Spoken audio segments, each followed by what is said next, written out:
ሰላም ሰላም ሰላም ለእናንተ ይሁን። ሰላምታ እንግዲህ እንደሚገባው በጌታ ፍቅር በእግዚአብሔር ኃይል መልካም የሆነውን ነገር እመኝላችኋለሁ። በመላው ዓለም ለምትገኙ ቅዱሳን ወገኖች ለሁላችሁም በዚህ አጋጣሚ ይህንን የተስፋውን ወንጌል ቃል ለምትሰሙ ሁላችሁም በጌታ በኢየሱስ ክርስቶስ ስም ጸጋና ኃይል ሰላምታ ለእናንተ ይሁን። እግዚአብሔር ይባርካችሁ። ምህረትና ሰላም የእግዚአብሔር አምላክ ፍቅር ከእናንተ ጋር በብዙ ይብዛ በማለት ከዚህ በፊት እንደሚታወቀው ሁሉ ጊዜ የምናገረው ቃል ነው።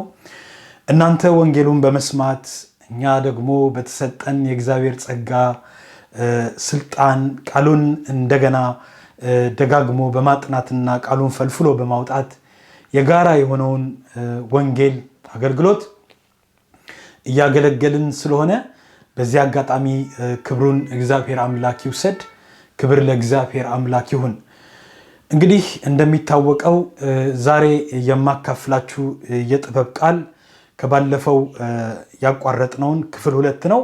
ከዛ በፊት ግን እንደሚታወቀው በኢሳይያስ ምዕራፍ 54 ከቁጥር 13 ያለው ቃል ሁሉ ጊዜ መሰረት አድርገን እንነሳለን። እሱም ልጆችሽ ከእግዚአብሔር የተማሩ ይሆናሉ የሚለው ቃል መሰረታችን ነው ማለት ነው። የዛሬው ክፍላችን የምናጠናው አስጨናቂውን ዘመን በክርስቶስ መስቀል ኃይል እንሻገር የሚለውን ከባለፈው ከምዕራፍ ተነስተን ያየነውን ምዕራፍ ተነስተን ከክፍል 1 ማለት ነው የትምህርታችን ዋናውን አርዕስት ይዘን ዛሬ ተከታዩን ቅጥል እናያለን ማለት ነው። የትምህርታችን ዋናው አርዕስት እንግዲህ ይህንን ይመስላል። አስጨናቂውን ዘመን በክርስቶስ መስቀል ኃይል እንሻገር ይላል። እግዚአብሔር ይባረክ። ይቅርታ፣ አስጨናቂውን ዘመን በክርስቶስ ኃይል መስቀል እንሻገር ይላል።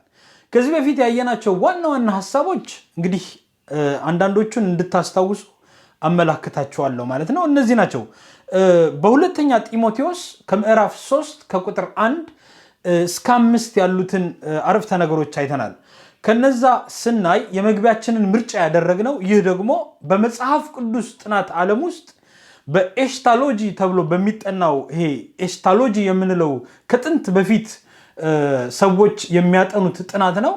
ከነዚህ አሰልቺ ከሆኑ ባህሪያቶች መሰረት ላይ በማድረግ ነው ጥናታችንን ያስደገፍ ነው ማለት ነው። ስለዚህ ትምህርታችንን የጀመርነው በዚህ ክፍል ነው። በዚህ ክፍል ትምህርታችንን ስንጀምር የእንግሊዝኛን ቋንቋን በማዛመድ ፐሬሊዮስ የሚለውን በመጥቀስ ማለት ነው የዘመኑን የቤተክርስቲያንን አደጋ ለማንሳትና ለመተንተን ሞክሬያለሁ ማለት ነው። እግዚአብሔር ይባረክ። ስለዚህ ይሄ እንግሊዝኛውን ቃል ያካተተ በመሆኑ ለየት የሚያደርገው አስጨናቂና ኃይለኛ በመሆኑ ነው። ስለዚህ ከተመለከትነው ባህሪ ማለት ነው በዚህ በአስጨናቂው ጊዜ በእነዚህ በሁለተኛ ጢሞቴዎስ በምዕራፍ 3 ከቁጥር 1 እስከ 5 ያሉትን የስጋና የዚህ ከውስጣችን የምናፈልቃቸው ባህሪዎች ካራክተር ከአእምሯችን ከሚወጣው ካራክተር ሁል ጊዜ ራሳችንን ባለመስራት ራሳችንን ባለማሰልጠን የሚገዙን ባህሪዎች በዝርዝር እንደዚህ ብለን አይተናቸዋል። ለምሳሌ ከቁጥር 2 ያለውን በዝርዝር እንደዚህ አድርጎ ሐዋርያው ጳውሎስ አስቀምጦታል ማለት ነው። እግዚአብሔር ይባረክ። ስለዚህ እነዚህን ቃላቶች ነው ስናጠና የነበረው በክፍል 1 ማለት ነው። እነዚህ ደግሞ ሰዎች ይላል ከቁጥር 2 ማለት ነው ስናይ ሰዎች ራሳቸውን የሚወዱ ይሆናሉ ይላል። ሰዎች ራሳቸውን ምን ያደርጋሉ? የሚወዱ shall be lover of their own self ይላል። ሁለተኛ ገንዘብን የሚወዱ ይላል። ገንዘብን የሚወዱ ከቫቲዮስ ይለዋል። ገንዘብን የሚወዱ ትምክህተኞች፣ ትዕቢተኞች፣ ፕላስፒቨርስ ተሳዳቢዎች፣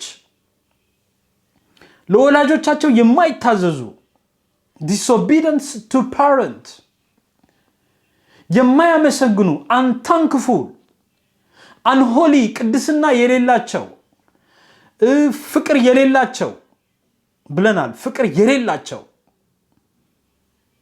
እውነተኛው የሆነው የእግዚአብሔራዊ ፍቅር የሌላቸው ናቹራል የሆነው አፌክሽን ፍቅር የሌላቸው እርቅን የማይሰሙ ብለናል። ስትራክ ቤገርስ ሐሜተኞች፣ ፎልስ አኪዩዘርስ ሐሜተኞች፣ ውሸትን የሚናገሩ ራሳቸውን የማይገዙ ፊየርስ ጨካኞች፣ መልካም ያልሆን የማይወዱ ዲስፔሰሮች፣ ከዳተኞች፣ ችኩሎች፣ በትዕቢት የተነፉ ሃይ ማይንድድ የሆኑ ሰዎች እንደዚህ አይነት ካራክተር ያላቸው ከእግዚአብሔር ይልቅ የራሳቸውን ተድላ የሚወዱ lovers pleasure ዝም ብሎ የዓለም ፕሌዠር ብቻ የሚያስደስታቸው ሴክሹዋል ኢሞራሊቲ የሚያስደስታቸው ገንዘብ የሚያስደስታቸው የአምልኮ መልክ ያላቸው ኃይሉን ግን የካዱ ብለን እነዚህን 19 ባህሪዎች አይተናል ማለት ነው። እግዚአብሔር ባረክ። የእግዚአብሔር አይነት መልክ ያላቸው having a form of godness but denying the power of the God የእግዚአብሔርን ኃይል ያንጠለጠሉ ናቸው። እንዲህ የሆኑ ሁለት አይነት መልክ ያላቸው ናቸው። ስለዚህ ከነዚህ ደግሞ ራቅ ብሎ ከዛም በመጨረሻ እዚህ ቁጥር ላይ ማለት ነው ደርሰን ማለት ነው ልክ እዚህ መጨረሻው 19ኛው ቁጥር ላይ ከደረስን በኋላ ሁሉንም በዚህ ቃል ታገኙታላችሁ። እናንተ ደግሞ ይህንን በደንብ ለማንበብ ራሳችሁ ማንበብ ይጠበቅባችኋል። እኔ የራሴን ማብራራት ነው የሰጠሁት ማለት ነው። እዚህ ጋር የራሴን የተረዳሁትን ማብራራት ነው የሰጠሁት። ስለዚህ እንግዲህ የመጀመሪያው ክፍል ይሄ ነው። እሱን ለመስማት ደግሞ ወደታች ወርዳችሁ ክፍል 1ን እንድታዳምጡ በጌታ ፍቅር እጠይቃችኋለሁ። እግዚአብሔር ይባርካችሁ። ተባረኩልኝ። ስለዚህ መጽሐፉ በደንብ እንዲገባችሁ በጠቀስኩት ጥቅስ መሰረት እቤታችሁ ቁጭ ብላችሁ ማጥናት ትችላላችሁ ማለት ነው። ስለዚህ ከባለፈው ያቆምኩት ነው። ምናልባት ለጭማቂ እንዲሆነን ደግሞ ከመጨረሻው ከጀመርኩት ቁጥር 19 ያለውን ባህሪ አብረን እንመለከታለን። እግዚአብሔር ይባረክ። ስለዚህ በቁጥር 19 የአምልኮ መልክ አላቸው ይላል። ቁጥር 19 ከ19ኙ ባህሪዎች የመጨረሻው የአምልኮ መልክ አላቸው፣ ነገር ግን ኃይሉን ክደዋል ይላል። እውነቱን ክደዋል ይላል። የእግዚአብሔራዊ አይነት ፎርም አላቸው አለባበሳቸው በት ዲናይ አድርገዋል። የእግዚአብሔርን ኃይል ምን አድርገዋል? ትተዋል። የእግዚአብሔርን ኃይል ረስተዋል፣ ክደዋል። አስመሳዮች ናቸው። ከውጭ ለሰዎች የሚታዩት በመንፈሳዊ የመሰሉ ነገሮች ናቸው። የሚያደርጉት ነገር የእግዚአብሔርን ነገር ይመስላል፣ ነገር ግን የእግዚአብሔርን ኃይል የካዱ ናቸው። ቶታሊ ዲናይድ አድርገዋል እነዚህ ሰዎች። እነዚህ የፈሪሳውያን ወይም ደግሞ የግብዞች አይነት ህይወት ያላቸው ናቸው ብሎ ጳውሎስ ያሳስበናል። ስለዚህ ኢየሱስ ክርስቶስ መልሶ ስለነዚህ ግብዞች ሲናገር እንዲህ ብሏል። በመጽሐፋችን ላይ በመጽሐፍ ቅዱስ ላይ ማለት ነው። እናንተ ግብዞች ይላል ኢሳይያስ፣ ስለናንተ ህዝብ በከንፈሩ ያከብረኛል፣ በልቡ ግን ከእኔ የራቀ ነው። የሰውም ስርዓት የሆነ ትምህርትን ያስተምራሉ፣ በከንቱም ያመልኩኛል ብሎ በእውነት ብሎ እንደተናገረ በማቴዎስ ወንጌል ምዕራፍ 23 ከቁጥር 7 እስከ 9 ያለውን ቃል ብናነብ እግዚአብሔር ይባረክ። ኢየሱስ ክርስቶስ ራሱ ስለ ፈሪሳውያን የተናገረውን ቃል እዚህ ጋር እናሰምራለን ማለት ነው። ሌላም እንደገና በ27 ቁጥር 27 ላይ እዛው ማለት ነው በማቴዎስ ወንጌል እናንተ ግብዞች ይላል፣ ጸሐፎችና ፈሪሳውያን በውጭ አምራችሁ ነው የምትታዩት፣ በውስጣችሁ ግን የሙታን አጥንት ርኩሰት ሁሉ የተሞላ በኖራ የተለሰናችሁ መቃብሮች ስለምትመስሉ ወየውላችሁ ይላል በማቴዎስ ወንጌል ምዕራፍ 23 ከቁጥር 27 እስከ 28። በትግርኛ ዝተለሰነ መቃብር ሉቅሉቅ ኢድ ብሎ በጣም በትግርኛው በደንብ አድርጎ ነው የሚመታው ቃሉን። ስለዚህ በገበያም ሰላምታና መምህር ሆይ ተብለው እንዲጠሩ ምን ያደርጋሉ? ይወዳሉ ይላል። ሞር አምቢሽስ ናቸው፣ ይፈልጋሉ። ሞራላቸው እንዲነሳ ሁሉ ጊዜ ከሰው ነገርን ይጠብቃሉ። ቁጥር 8 ላይ እናንተ ግን መምህር ተብላችሁ አትጠሩ፣ መምህር ተብላችሁ ምን አታድርጉ አትጠሩ መምህራችሁ አንድ ስለሆነ እናንተም ሁላችሁም ወንድማማቾች ናችሁ ብሎ ኢየሱስ ክርስቶስ ለደቀ መዛሙርቱ ለሐዋርያቱ ሲያስተምራቸው ነው የምናየው። ስለዚህ አባታችሁ አንዱ እርሱ የሰማይ ነውና ይላል። እግዚአብሔር ይባረክ። በምድር ላይ ማንንም አባት ብላችሁ አትጥሩ ብሎ ኢየሱስ ክርስቶስ ስለዚህ ስለ ካራክተር የደቀ መዛሙርቱን ባህሪ በሚያስተምርበት ጊዜ ነው የምናየው። ሌላ በማቴዎስ ወንጌል ምዕራፍ 23 ከቁጥር 7-9 ተጨማሪ እዛው ማቴዎስ ላይ ይናገራል ማለት ነው። ወደታች ወረድ ብለን በምንመለከትበት ጊዜ ይህንን ልንረዳ እንችላለን። በቁጥር 27 ማለት ነው እናንተ ግብዞች ይላል። እናንተ ግብዞች ጸሐፎችና ፈሪሳውያን በውጭ አምራችሁ የምትታዩ በውስጣችሁ ግን የሙታን አጥንት ርኩሰት ሁሉ የተሞላ በኖራ የተለሰናችሁ መቃብሮች ናችሁ። ወየውላችሁ እያለ እየደጋገመ ኢየሱስ ክርስቶስ ይህንን አባታዊ የሆነውን ምክር ለደቀ መዛሙርቱ ሲናገር ነው የምናየው። በ28 እንዲሁ እናንተ ደግሞ በውጭ ለሰው እንደ ጻድቃን ትታያላችሁ፣ በውስጣችሁ ግን ግብዝነትና አመፀኛነት ሞልቶባችኋል ብሎ በደንብ አድርጎ አስረግጦ ይናገራቸዋል። በቁጥር 29 እናንተ ግብዞች ይላል፣ ጸሐፎችና ፈሪሳውያን የነቢያትን መቃብር ስለምትመስሉ ጻድቃንም መቃብር ስለምታስጌጡና ይላል። እግዚአብሔር ይባረክ። በዚህ ተጠንቀቁ ብሎ በማቴዎስ ምዕራፍ 23 ከቁጥር 27 እስከ 28 ያለው በጣም አስደንጋጭ በሆነ ሐሳብና አነጋገር ሲናገር ነው የምናየው። ከዚህ ግን በጣም ለየት የሚያደርገው ምንድነው? በእነዚህ በሁለተኛ ጢሞቴዎስ ምዕራፍ 3 ከቁጥር 1 እስከ 5 የተዘረዘሩትን ባህሪ አብረን በምንመለከትበት ጊዜ በቁጥር 5 ላይ ያለውን ባህሪ አብረን ስንመለከት በጢሞቴዎስ ምዕራፍ 3 ከቁጥር 1-5 ያለውን የተዘረዘሩትን ባህሪያት እነዚህን ባህሪዎች በምናይበት ጊዜ ዛሬ አሁኑ በዚህ ሰዓት አማኞች ነን ለሚሉ ሰዎች መካከል ሁኔታ መሆኑን ጭምር በመናገሩ በሚያስረዳው በዚህ ሐሳቡ ይህንን ለማረጋገጥ ከቁጥር 5 ወደ ኋላ ጎተት አድርገን እናየዋለን ማለት ነው። ወይም ደግሞ ከቁጥር 5 በመናነብበት ጊዜ ቃሉን እንደዛ አድርጎ ነው የሚያስረዳው። ስለዚህ አሁንም በዘመናችን እንዲህ አይነት ሰዎች በምድር ባለችዋ በምትታየዋ አሁንኛ ቤተክርስቲያን ብለን በምንጠራት ዙሪያ የሚገኙ ባህሪዎች ናቸው፣ የሚገኙ ሰዎች ናቸው። ለዚህ ነው ጳውሎስ ነገር ግን ይላል በመጨረሻው ቀን ይላል። እግዚአብሔር ይባረክ። on the last day በመጨረሻው ቀን የሚያስጨንቅ ዘመን እንደሚመጣ ይህን ወቅ ይላል። ፐራሊዮስ የሆነ የሚያስጨንቅ አደገኛ ዘመን እንደሚመጣ ይህንን ወቅ ብሎ አናውሌጅ ሲያደርግ ለጢሞቴዎስ በግልጽ ደብዳቤውን ሲጽፍለት ነው የምናየው። ምንም አይነት ሚስጥር የለም። there is no big secret here in the Bible። ጳውሎስ በግልጽ አድርጎ ነው የጻፈለት።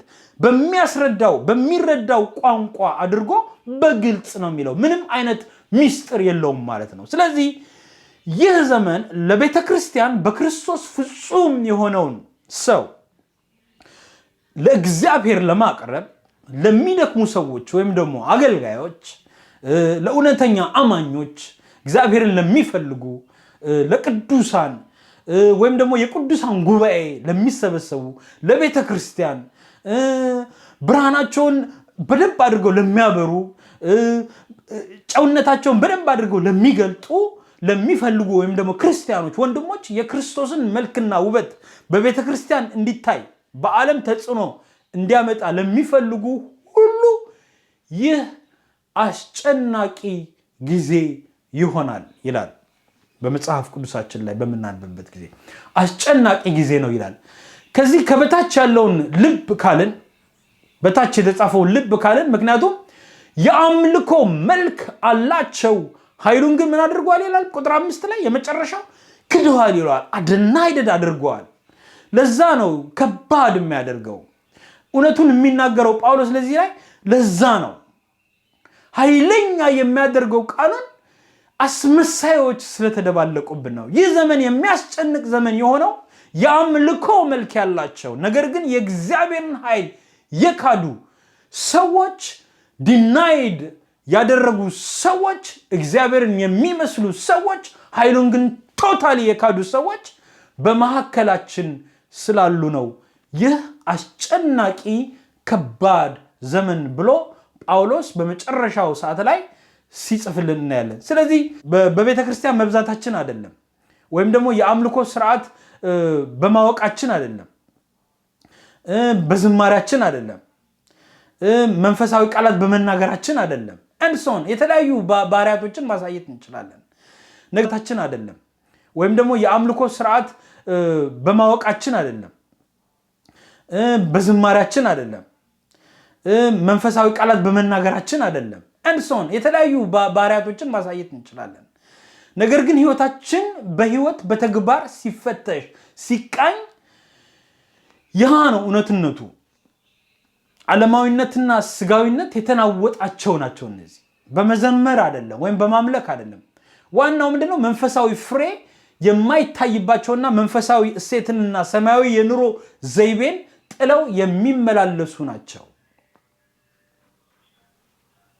በዚህ በምድራዊ እሴትና ዓለማዊ የኑሮ ዘይቤ የሚመላለሱ ናቸው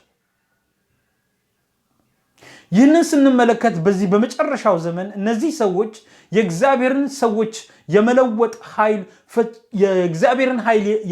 ኃይል ፈጽሞ የካዱ ናቸው ኃይሉን ክደዋል እነዚህን ነው ጳውሎስ እንደዚህ አይነት የአምልኮ መልክ ያላቸው የመዘመር ችሎታ ያላቸው ቃሉን የማንበብ ችሎታ ያላቸው ነገር ግን ኃይሉን ክደዋል ይላል በቁጥር 5 ላይ ይሄ እውነት ነው ስለዚህ ይህ ቃል እውነት ነው ወገኖቼ ስለዚህ ዛሬ ጆሮ ያለው የሚሰማ ጆሮ ያለው ይስማ ይላል ቃሉ ወንድሜ እህቴ ዛሬ የሚሰማ ጆሮ ካለ ዛሬ እንድንሰማ የእግዚአብሔር ቃል ይናገረናል እኛ ራሳችን በእግዚአብሔር ቃል ስንመዘን ምን እንመስላለን ምን አይነት የአምልኮ መልክ ነው ያለን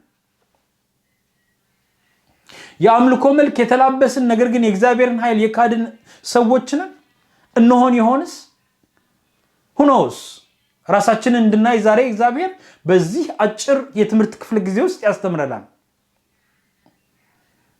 የእግዚአብሔርን ኃይል እየተለማመድን ነው ከዚህ ኃጢያተኛ ዓለም ክፋትና ርኩሰት በላይ እየኖርን በዚህ የመጨረሻውና አስጨናቂ ዘመን የክርስቶስን ምስክሮች ሆነን እየኖርን ነው ወይስ ኃይሉን እየተለማመድን ነው እንዴት ነን ምን እንመስላለን ራሳችንን እንዴት አድርገን ነው የምናገናዝበው ከቃሉ ጋር እንዴት አድርገን ነው ኮምፔር የምናደርገው ወንድሞቼ እህቶቼ ስለዚህ ዛሬ የእግዚአብሔርን ቃል በእንደዚህ አድርገን በመናይበት ጊዜ ጌታ እየተናገረን ያለው እግዚአብሔር እየተናገረን ያለው ስለዚህ እስኪ ወደ መፍትሄው እንግባ መፍትሄው ምንድነው በዚህ በመጨረሻው ጊዜ ምንድነው ማድረግ ያለብን አንደኛው በክርስቶስ መስቀል ኃይል ዘመኑን መሻገር ይቻላል እግዚአብሔር ባረክ በሁለተኛ ጴጥሮስ ምዕራፍ 1 ከቁጥር 3 እስከ 4 ያለውን ቃል ስናይ በዚህ በመስቀሉ ኃይል እንደምንሻገር ይናገራል ታዲያ በዚህ አስጨናቂ በተባለው ዘመን እንደ እግዚአብሔር ሐሳብ እግዚአብሔርን ደስ የምናሰኝበትን ህይወት መኖር የምንችለው እንዴት ነው እንዴት አድርገን ነው ይህንን ህይወት የምንወጣው በዚህ ጥያቄ ላይ የዚህ መልስ አጭር ነው ወገኖቼ ክርስቶስ በመስቀል ላይ ከሰራው ስራ የተነሳ ለኛ የተደረገልንን ነገር የተለቀቀልንን ግብአት በሚገባ ማወቅና እነዚህን በመለማመድ ነው እግዚአብሔር ባረክ እነዚህ እግዚአብሔር አምላክ በመስቀሉ ኃይል የለቀቀልንን መለኮታዊውን ኃይል መለኮታዊውን ጸጋ በመለማመድ ነው ከነዚህ ውስጥ ዛሬ 3 መሰረታዊ ነገሮችን እናያለን እግዚአብሔር ባረክ እነዚህ 3 መሰረታዊ ነገሮች በመናይበት ጊዜ እግዚአብሔር አምላክ የምንወጣበትን ጸጋ ይሰጠናል 1 በክርስቶስ የመስቀል ስራ ከመለኮት ኃይል ተካፋዮች ሆነናል እግዚአብሔር ባረክ ከመስቀሉ ስራ የተነሳ ተካፋዮች ሆነናል በሁለተኛው ጴጥሮስ 1:3 ላይ በገዛ ክብሩና በበጎነቱ የጠራን እርሱ በማወቅ ለህይወትና ለእውነተኛ መንፈሳዊነት የሚያስፈልገንን ሁሉ የመለኮቱ ኃይል ሰጥቶናል ይላል እግዚአብሔር ባረክ ሰጥቶናል through a knowledge of him ነው የሚለው እግዚአብሔር ይመስገን በኃይሉ ምን አድርጎናል ሰጥቶናል ይላል እግዚአብሔር ባረክ በሁለተኛው ጴጥሮስ ምዕራፍ 1 ከቁጥር 3 ያለውን ቃል በመናይበት ጊዜ ማለት ነው ደግሞ የክርስቶስን መለኮታዊ ባህሪ እየተካፈልን ስለሆነ ምግባርን አስመልክቶ ክርስቶስ እንደሚያደርገው ማለት ነው ክርስቶስ እንደሚያደርገው ማድረግ አለብን ማለት ነው እርሱ የሚያደርገውን ጸጋ በእርሱ ላይ ያለው ጸጋ በእኛ ላይ ተካፋይነት እንሆናለን። በዓለም ካለው የሞራል ውድቀትና ክፉ ምኞት አምልጠን የክርስቶስን ባህሪያት መልበስ አለብን። እግዚአብሔር ይመስገን። እግዚአብሔር ይባረክ። ስለዚህ ክርስቶስ የጸጋን፣ የኃጢአትን ይቅርታን፣ የመንፈስ ቅዱስን፣ የአዲስ ሕይወትንና የእግዚአብሔርን ልጅነትን ተስፋ ሰጥቶናል። እግዚአብሔር ይመስገን። ሰጥቶናል። እግዚአብሔር ይባረክ። የእግዚአብሔራዊ ልጅነትን እኛን አካፍሎናል። እግዚአብሔር ይመስገን። ታዲያ እነዚህ ግሩም የሆኑትን ስጦታዎች የተሰጡንን እግዚአብሔር ይባረክ፣ እነዚህ በመስቀሉ ኃይል የተሰጠንን ጸጋ፣ ክብር የሆኑን ኃይሎች ተካፋዮች እንድንሆን ምንድነው ማድረግ ያለብን? እግዚአብሔር ይመስገን የእግዚአብሔርን ዕቃ ጦር መልበስ አለብን። መንፈሱን መምሰል አለብን። የመለኮታዊ ተካፋዮች እንደሆነ የእግዚአብሔርን ኃይል መለማመድ አለብን። እሱን መምሰል አለብን። ለምን? according as in the divine power ነው የሚለው። በተጨማሪም ለዚህ ቃል ደጋፊ የሚሆነው በዮሐንስ ወንጌል ምዕራፍ 1 ከቁጥር 12 ካየን ማለት ነው። ሌላም በክርስቶስ መከራን እንካፈላለን ይላል። በአንደኛ ጴጥሮስ ከቁጥር 4 እስከ 13 ደግሞ በክርስቶስ ክብር እንካፈላለን ይላል። በቆላሲያስ ምዕራፍ 3 ከቁጥር 4 ደግሞ ከዚህም በላይ በሆነ እስከዚህ ድረስ የክርስቶስ መለኮታዊ ባህሪ ተካፋዮች ነን ይላል። እግዚአብሔር ይመስገን። እግዚአብሔር የተባረከ ይሁን። ስለዚህ ብዙ መረጃዎች አሉ። ስለዚህ ተካፋዮች ስለሆንን፣ ስለዚህ ስለመጨረሻው ጊዜ የምናሸንፍበትን ጸጋ በመጽሐፍ ቅዱሳችን ላይ በብዙ ቦታዎች ተጠቅሷል። በሮሜ ምዕራፍ 8 ከቁጥር 9 ብናይ ስለዚህ እንረዳለን። በገላትያ ምዕራፍ 2 ከቁጥር 20 ደግሞ እንዲሁ እናያለን። በአንደኛ ዮሐንስ ከቁጥር 3 እስከ 9 በደንብ አድርገን ይህንን ብናነብ ስለ አቢሊቲያችን፣ ስለ ፖቴንሻላችን፣ ስለ መብታችን፣ ስለ ስልጣናችን፣ ስለ ኃይላችን ከእርሱ ከመስቀሉ የተካፈልነውን ይናገራል። እግዚአብሔር ይባረክ። ስለዚህ ይህ በክርስቶስ የተቀበልነው ሰማያዊ ሕይወት ከእግዚአብሔር የተቀበልነው እንደመሆኑ መጠን መለኮታዊ ባህሪ ተካፋዮች ነን። እኛም በዛ በመለኮታዊ ባህሪ ተካፋዮች እንድንሆን እግዚአብሔር እድሉን አዘጋጅቶልናል በልጁ በኢየሱስ ክርስቶስ። ስለዚህ ይህንን ሕይወት በራሳችን ልንኖረው አንችልም፣ ልናመጣው አንችልም። ከዚህ የተነሳ ነው ክርስቶስ ከሙታን በመነሳት በክብር ካረገ በኋላ የመንፈስ ቅዱስን ተስፋ አፈሰሰልን ይላል። እግዚአብሔር ይባረክ። ግሎሪ ቱ ዘ ሎርድ። የመንፈስ ቅዱስን ምን ተስፋ ይላል። እግዚአብሔር አምላክ የተባረከ ይሁን። እግዚአብሔር ይመስገን። ነገር ግን መንፈስ ቅዱስ በእናንተ ላይ በወረደ ጊዜ ይላል ኃይልን ትቀበላላችሁ ይላል። እግዚአብሔር ይባረክ። ይህ ሁለተኛው ተስፋ ነው። በሐዋርያት ምዕራፍ 1 ከቁጥር 8 ይህ አማኞች ከመንፈስ ቅዱስ የሚቀበሉት መለኮታዊ ኃይል ነው። እግዚአብሔር ይባረክ። ለሕይወትና እግዚአብሔርን ለመምሰል የሚያስፈልጋቸውን ማንኛውም ጉልበትን የሚመቱበት፣ ማንኛውንም ጉልበት የሚያሸንፉበት የሚሰጣቸው ኃይል ነው። እግዚአብሔር ይባረክ። ስለዚህ መለኮታዊ ሕይወትን ለመኖር መለኮታዊ ኃይል፣ የመንፈስ ቅዱስን ኃይል፣ የክርስቶስን ኃይል ተቀብለናል ማለት ነው። ወይም ደግሞ የመለኮቱ ኃይል ምንጭ ተካፋዮች ሆነናል ማለት ነው። እግዚአብሔር ይባረክ። ሁለተኛውን ክፍል እያየን ያለ ነው። እግዚአብሔር ይመስገን። ስለዚህ ይሄ ነው፣ ከዚህ ምንጭ ነው ደግሞ የሚገኘውን ይሄ ክርስቶስ በመስቀል ላይ የሰራውን ስራ በሚገባ በማወቅ አናውሌጅ ስናደርግ እግዚአብሔር ይመስገን ኃይሉን፣ እውነተኛ የሆነውን ኃይል አናውሌጅ በምናደርግበት ጊዜ የመለኮታዊ ኃይልና የመንፈሳዊ እድገት ምንጭ ክርስቶስን በሙላት በማወቅ እናደርጋለን ማለት ነው። እግዚአብሔር ይባረክ። የመንፈስ ቅዱስን ኃይል በማወቅ በመንፈሱ ኃይል ደግሞ ኤክሰርሳይዝ በማድረግ በመለማመድ በዚህ በአስጨናቂው ጊዜ ምን ማድረግ እንችላለን? ማሸነፍ እንችላለን ማለት ነው። በልሳን ከመናገርና በአገልግሎት የጸጋ ስጦታዎች ከመገለጥ በላይ ነው ይሄ። እግዚአብሔር ይባረክ ወገኖቼ፣ ከዛ በላይ ነው። ከዛ ከፍ ባለ መልኩ ነው። እግዚአብሔር ይባረክ። ስለዚህ የመንፈስ ቅዱስን ኃይል መለማመድ በግል ከመንፈስ ቅዱስ ጋር የግል ህብረትና ግንኙነት በጠበቀ መልኩ ማድረግ ይጠበቅብናል ማለት ነው። ስለዚህ ይህ ነው፣ ይህንን በመስጠት ነው፣ ይህንን በማድረግ ነው ከመንፈስ ቅዱስ ጋር የጠበቀ የግል ህብረት ያላቸውና የመለኮቱ ኃይል ተካፋዮች በመሆናቸው በዚህ የመጨረሻውን ዘመን የመጨረሻውን ጊዜ ኃይሉን ሳይስቱ በእውቀት በእግዚአብሔራዊ እውቀት ኃይል የሚመላለሱ አማኞች ይህንን አስጨናቂ ዘመን ምን ያደርጉታል ወገኖቼ? ይሻገሩታል። ያሸንፋሉ። እግዚአብሔር ይባረክ። ክብር ለእግዚአብሔር አምላክ ይሁን። glory to the Lord። ክብር ለአምላካችን ይሁን። እግዚአብሔር ይመስገን። ሌላ ሁለተኛው ነጥብ አንደኛውን ነጥብ አይተናል። መለኮታዊ ኃይል መካፈልና ኃይሉን ብለናል። ሁለተኛው ደግሞ በክርስቶስ የመስቀል ሥራ የመለኮት ተስፋ ተካፋዮች ሆነናል። የመለኮት ተካፋዮች ሆነናል። በሁለተኛ ጴጥሮስ ከምዕራፍ 1 እስከ 4 ያለውን ቃል ስናይ በእነዚህ ነገሮች አማካኝነት እጅግ ታላቅና ክቡር የሆነውን ፕሮሚስ እግዚአብሔር የገባልንን ተስፋ ሰጥቶናል ይላል። እግዚአብሔር ይባረክ። እጅግ ታላቅና ክቡር የሆነውን ተስፋ ምን አድርጎናል?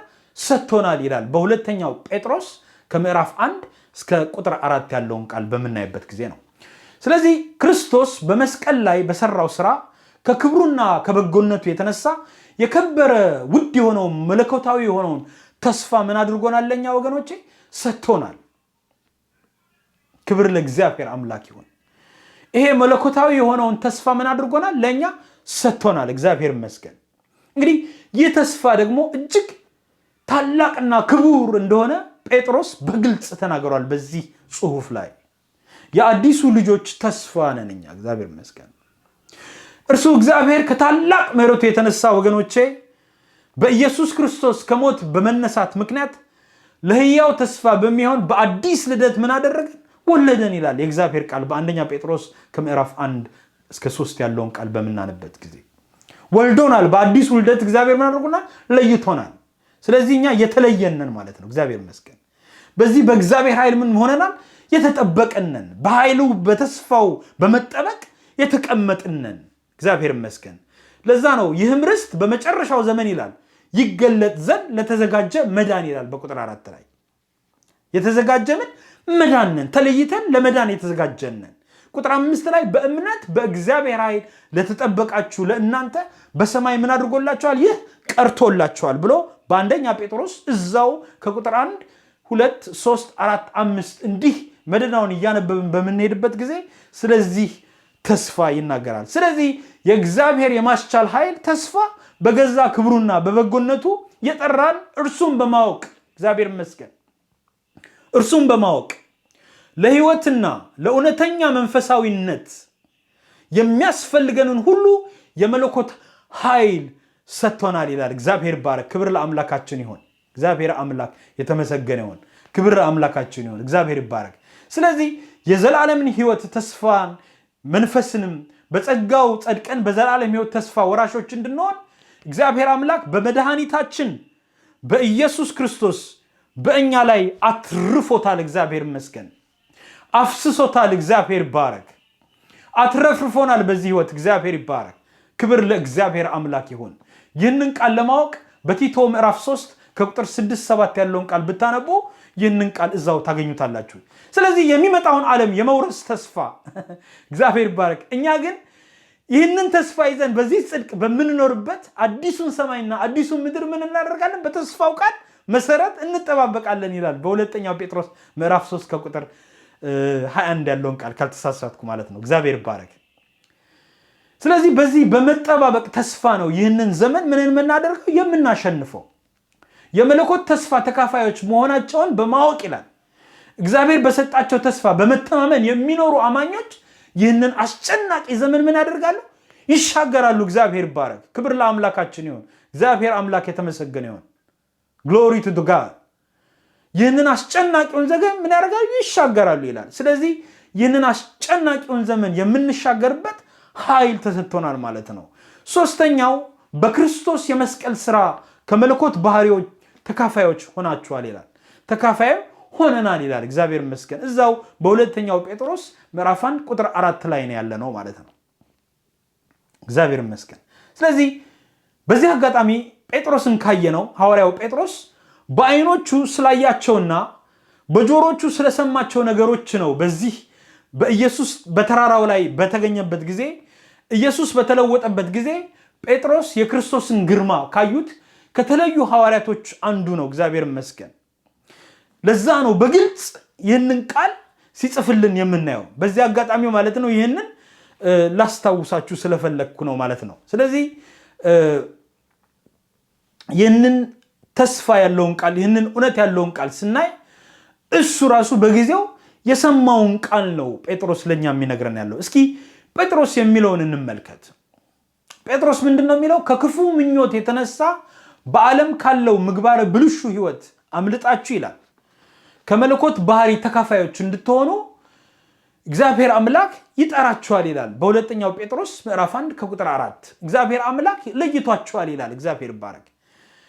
ጴጥሮስ የሚናገረው ይህ ከላይ የተጠቀሰውን መለኮታዊ ተስፋ አማኞች የመለኮት ባህሪ ተካፋዮች እንዲሆኑ አስችሏቸዋል። እግዚአብሔር ይመስገን።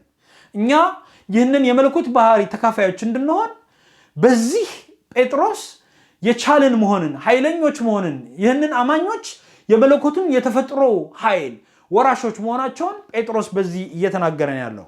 ስለዚህ እግዚአብሔር በመንፈስ ቅዱስ አማካኝነት በእነርሱ ውስጥ ስለሚያድርና ስለሚኖር ወደ አማኞች የሚተላለፈውን የእርሱን ባህሪ እያካፈለን መሆኑን ነው ጴጥሮስ የሚናገር ያለው። እግዚአብሔር ይባረክ። ስለዚህ ጴጥሮስ ይህንን ቃል ሲናገር እንደ ምሳሌ አድርጎ የጠቀሰልን ለምሳሌ ጽድቅ፣ ቅድስና፣ ፍቅር ወዘተ እነዚህን የመሳሰሉትን የመለኮታዊ ባህሪ ተካፋይ መሆን የሚያመለክተው ክርስቶስን በመምሰል ነው። እግዚአብሔር ይመስገን። ክርስቶስን ምን በመሆን ነው?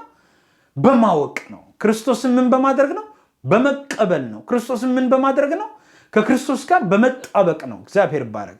ስለዚህ የመንፈስ ቅዱስ ፍሬ በሙላት በህይወታችን መገለጡ ይህንን ነው የሚያሳያሉ። ስለዚህ አማኞች የእግዚአብሔርን ባህሪ ተካፋዮች ከመሆናቸው የተነሳ በዚህ ኃጢአተኛ ዓለም ሲኖሩ ከአስመሳይነትና ከግብዝነት በመላቀቅ በኃጢአት ላይ ድል በመንሳትና በሞት ላይ ድል በመቀዳጀት መኖር ይቻላል ማለት ነው። እግዚአብሔር ይባረክ።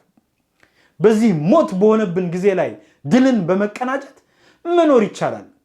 ከተሰጠን የአዲሱ ልደት ተስፋ ከተሰጠን የአዲሱ ኃይል ተስፋ በእግዚአብሔር ኃይል የመጠበቅ ተስፋ እግዚአብሔር ይመስገን በእግዚአብሔር የሚያስችል ኃይል ተስፋ የዘላለም ህይወት ተስፋና ከዚህ ከሚመጣው ዓለም የመውረስ ተስፋ የተነሳ እግዚአብሔር ይባረክ አማኞች አሁንም እንደገና ከዚህ ከመለኮታዊ ባህሪ ተካፋዮች በመሆን ይህንን አስጨናቂ ዘመን መሻገር ይቻላል። ስለዚህ አማኞች የመለኮታዊ ባህሪ ተካፋዮች ስለሆኑ ከዚህ ከክፉ ምኞት የተነሳ በዓለም ካለው ምግባረ ብልሹ ህይወት ከማምለጥ የተነሳ ወገኖቼ እግዚአብሔር ይባረክ የመለኮታዊ ባህሪ ተካፋዮች ስለሆኑ እግዚአብሔር ይመስገን ከዚህ የተነሳ ከዚህ ከእግዚአብሔራዊ ኃይል ባህሪ ተካፋዮች በመሆናችን የተነሳ መሻገር እንችላለን። እግዚአብሔር ይባረክ። ማምለጥ እንችላለን። እግዚአብሔር ይመስገን። መውጣት እንችላለን። እግዚአብሔር ይመስገን። መሻገር እንችላለን። እግዚአብሔር ይባረክ። እግዚአብሔር የተመሰገነ ይሁን። ነገር ግን ኃይሉን የካዱ ሰዎች በበዙበትና ከዚህም የተነሳ አስጨናቂ በሆነበት ዘመን ከግብዝነትና ከአስመሳይነት ከመራቅ በመስቀሉ ላይ ኢየሱስ ክርስቶስ የሰራልን ስራ ከእርሱም ስራ የተነሳ እግዚአብሔር ይባረክ ኦላላ እኛ የተቀበልነውን ሰማያዊ ግብአት እግዚአብሔር ይመስገን በክርስቶስ ኢየሱስ በመረዳት እንደ ጥሪያችን ማለት ነው ሁላችንም በፍርሃት እግዚአብሔር በሰጠን ጸጋ እግዚአብሔር በሰጠን ልዩ መረዳት ኑሯችንን እንድንኖር እግዚአብሔር አምላክ በዚህ አጋጣሚ ያሳስበናል። ስለዚህ እግዚአብሔር መለኮታዊ ኃይል ስለሰጠን የመለኮታዊ ባህሪ ተካፋይ ስላደረገንና የመለኮታዊ ተስፋ ወራሾች ስላደረገን እግዚአብሔር ይመስገን የዚህን አስጨናቂ ዘመን ተግዳሮቶች ተቋቁመን የዚህን አስጨናቂ ዘመን ተግዳሮቶች በሽታዎች ኃይሎች ፈተናዎች ተቋቁመን በዚህ ኃጢአተኛ ዓለም በአሸናፊነት መኖር ይቻላል። እግዚአብሔር በአሸናፊነት መኖር ይቻላል። እግዚአብሔር ይመስገን በአሸናፊነት መኖር ይቻላል። እግዚአብሔር ይባረክ። አሸናፊ ሆኖ መውጣት ይቻላል። እግዚአብሔር ይመስገን በአስቸጋሪው ጊዜ በመስቀሉ ኃይል ጉልበታማ የሆነውን የጎልያድን ኃይል መስበር ይቻላል። እግዚአብሔር ይባረክ። ስለዚህ ይህ ቃል እናንተን የሚያጽናና ቃል መሆኑን ካመናችሁ እግዚአብሔር ይመስገን አንተ ምናልባት በዚህ አጋጣሚ ከተገፋ ወይም በሌላ ሰው በሆነ ምክንያት ከቆሰልክ ወይም ደግሞ በህይወት ዘይቤ ይሁን በተለያየ አጋጣሚ ከዚህ ከመጥፎ ባህሪ ጋር ከሱስ ጋር ወይም ከተለያየ አስቸጋሪ ባህሪ ጋር ካለ እግዚአብሔራዊ ካልሆነ የህይወት ዘይቤ የምትታገል ከሆንክ ወይም ደግሞ እህት ከሆንሽ እግዚአብሔር ዛሬ ለእናንተ ሊያጽናናችሁ ይፈልጋል። እግዚአብሔር ሊያጽናናችሁ ይፈልጋል። እግዚአብሔር ሊያጽናናሽ ይፈልጋል። ለየትኛውም ያህል ጊዜ በባርነት ውስጥ ብትቆዩ ትችላላችሁ። በየትኛውም አይነት ችግር ውስጥ ልትሆኑ ትችላላችሁ። በየትኛውም አይነት ባህሪ ውስጥ ልትሆኑ ትችላላችሁ። እነዚህ የጠቀስኳቸው ባህሪዎች ምናልባት በህይወታችሁ ሊገለጡ ይችላሉ። ምናልባት እኔ በህይወት ዘመኔ ሙሉ ላልሆን እችላለሁ የማልበቃ ነኝ የሚል ይሄ ራስን የሚያሳነስ ስሜት በውስጣችሁ ሊኖር ይችላል። ብዙ የተገፋችሁ ሰዎች ልትሆኑ ትችላላችሁ። የውድቀት ስሜት ሊሰማችሁ ይችላል።